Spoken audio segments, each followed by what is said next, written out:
Next question up, we have Nick writing in. Hey, I just watched the latest episode, and one user had a question about grabbing a new solid-state hard drive. The point about system boot-up times came up. I never understood this as a benchmark. The machine has to work differently during the boot-up process than it does under normal operation. So why the comparison? Please explain. Now, my admittedly Linux-based desktop has been up 163 days straight at the moment.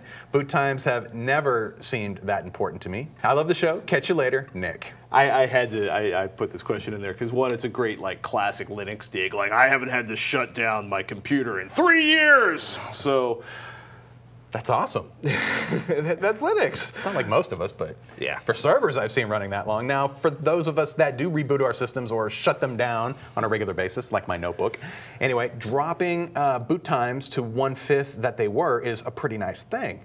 Now, for you Linux types, if you work with big honking files, especially reading them, you'll enjoy the throughput performance of solid-state drives. Right. For sure. Yeah, I mean, look, like in SSD drives, the equivalent to like Intel saying like a cheap SSD drive is 4 times as fast as a 7200 RPM drive. An expensive SSD drive is probably 8 times as fast as a 7200 RPM drive, twice as fast.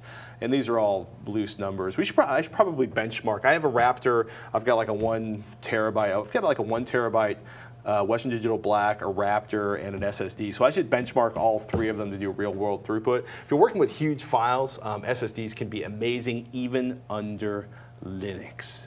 But for those of us, one of the reasons, though, that the most dramatic improvement between an SSD and a rotating media hard drive is probably the startup time and loading up things that are file intensive, loading up big files off the hard drive. That's where it is the most notable. That's why people keep talking about it, because you're like, oh my goodness, I hit a button, it started. It was like firing up the toaster. It just happened, and that's why people keep referring to the boot up times. For the first access for applications, that's where I really noticed the big bump in performance with the solid state drive. Absolutely. And the other excuse would be then, or not excuse, but just one great thing is that you get that speed performance in the raw transfers. Now, if you're going over a network, the network's likely going to be your choke point, so that's not as big of a deal. But if you're working inside your system, totally, it can be nice.